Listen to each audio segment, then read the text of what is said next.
yan. letterhead, notepad, at iba pang kasangkapan na may tatang Wala, paano nito? Wala.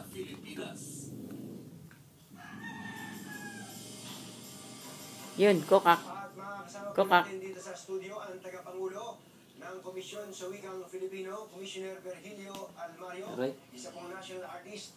Kumusta po? Umaga kayo na po sa inyo. Nandito niyo po ang sa pong kabayan, dating Senador Rene Sagisag. Senador, kumusta po? Eto, labas na senador. Okay, napakaganda ang pag-usapan. Pagamat marami pong reaction sa social media. Pero gusto po nating mabigyan ng tamang perspektibo ang ating mga kababayan. Bakit po ninyo naisipan ito? Kanta muna. Bahay Kubo. Ngayon lang. Kundi ito ay matanda ko ng krusada nung pang 1987. Walang nakikinig sa akin kasi writer lang ako.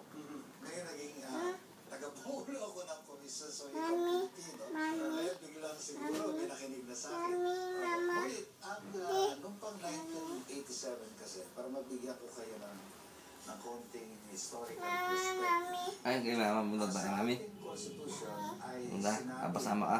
na ang ating wika No? dapat itawag Ano yan? Filipino. Balbas? Filipino at ginawa Filipino ang pangalan.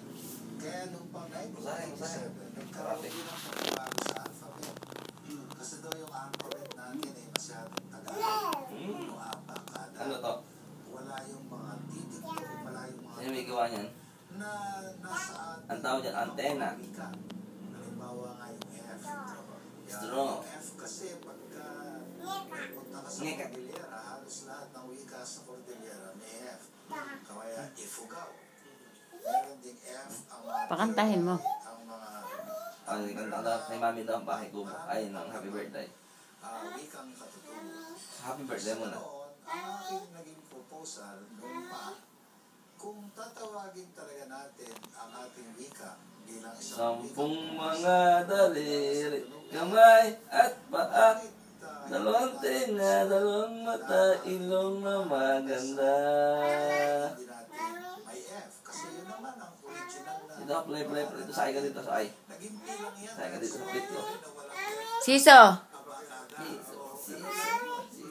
Yung isa the matter of nationalism